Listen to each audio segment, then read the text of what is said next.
श्री गुरुचरण कमलेभ्यो नमः।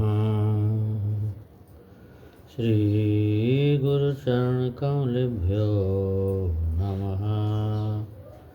सद्गुरुदेव भगवान की जय हो।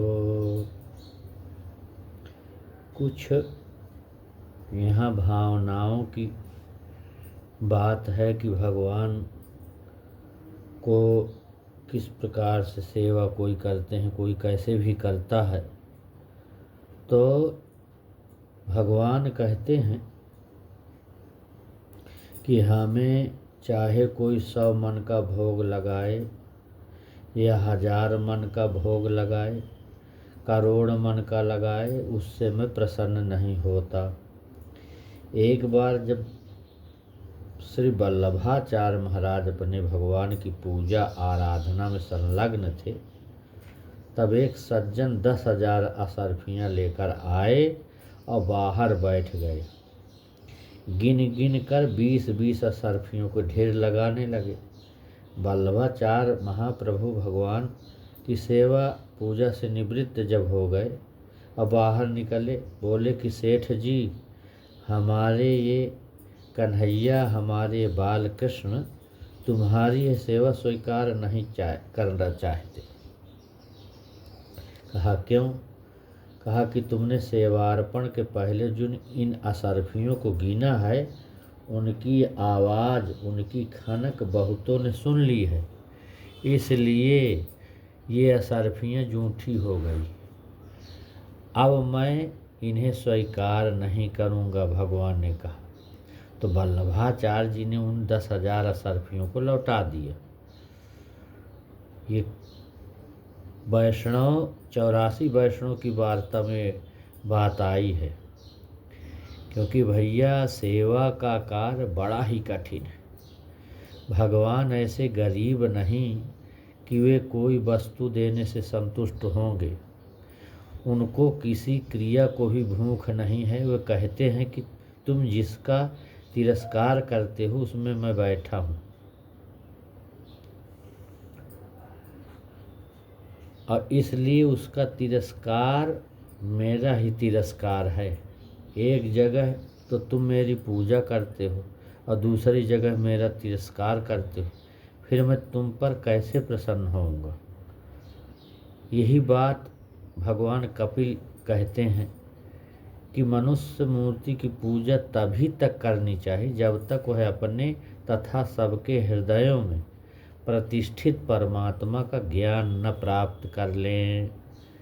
अर्चादाय वरचेत्ता वधीश्वरम मां सुकर्म कृत यावन्न वेद स्वहृदि सर्वभूतेष्वस्थितम्।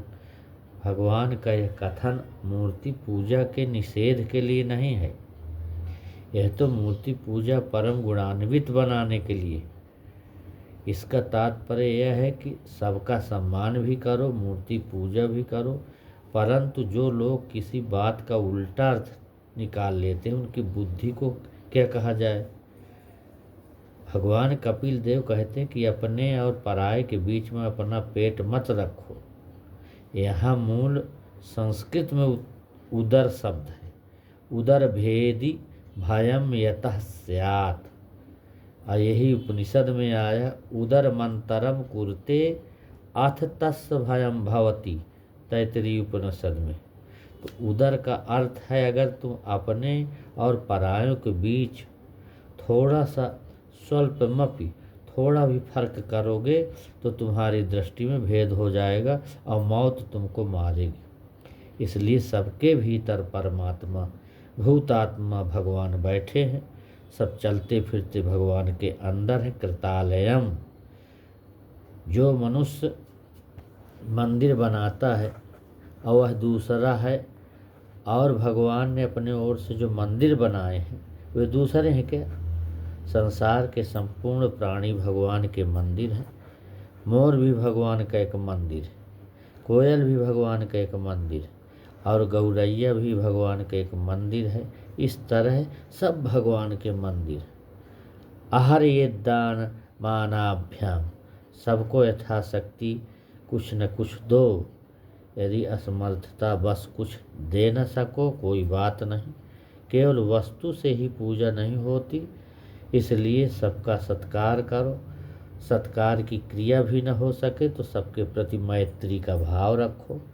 किसी किसी के भाव को बनाने में भी तकलीफ होती है, ऐसी स्थिति में सबको अभिन्न दृष्टि से देखो। इस प्रकार बातें हुई। पहली अभिन्न दृष्टि ज्ञान है, दूसरी मैत्री भाव, तीसरी सत्कार क्रिया है, चौथी दान वस्तु है। इन चारों के द्वारा हमें समग्र प्रपंच की पूजा करनी है। यह ईश्वर की पूजा है, इसलिए भगवान की पूजा करनी हो तो इसी प्रकार से करना चाहिए। जब मनुष्य सबके भीतर परमात्मा को देखता है तब वह निर्भय होता है। वैसे प्राणियों में श्रेष्ठता कनिष्ठता का क्रम भी है। जड़ चेतन वाले श्रेष्ठ हैं, उनमें ज्ञानेन्द्रिय वृत्ति वाले वृक्ष श्रेष्ठ हैं, उनमें मत्स्यादि श्रेष्ठ हैं, उनसे भंवर आदि श्रेष्ठ हैं भंवरे, उनसे सर्पादि श्रेष्ठ हैं, उनसे कौवा आदि श्रेष्ठ है, उनसे बहुपाद श्रेष्ठ हैं, उनसे चतुष्पाद श्रेष्ठ है, और चतुष्पाद से द्विपद मनुष्य श्रेष्ठ है। मनुष्य में चातुर्वर्ण में ब्राह्मण और ब्राह्मणों में वेदज्ञ ब्राह्मण श्रेष्ठ है। ये बात क्रम से बताए हैं, इसका ध्यान देना चाहिए। और इसी प्रकार से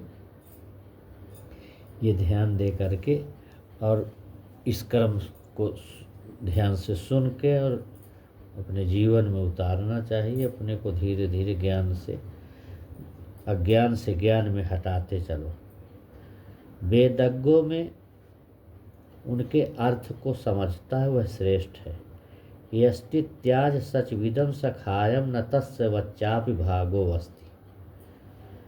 और अर्थ समझने वालों में मीमांसक श्रेष्ठ है, और मीमांसकों में भी उत्तर मीमांसक अनासक्त एवं मुक्त संग श्रेष्ठ। मुक्त संगों में से भगवान में अपना सर्वस्व समर्पित करने वाले, उसे अपने को अलग न रखने वाले श्रेष्ठ है। उनसे श्रेष्ठ संसार में कोई भी नहीं है।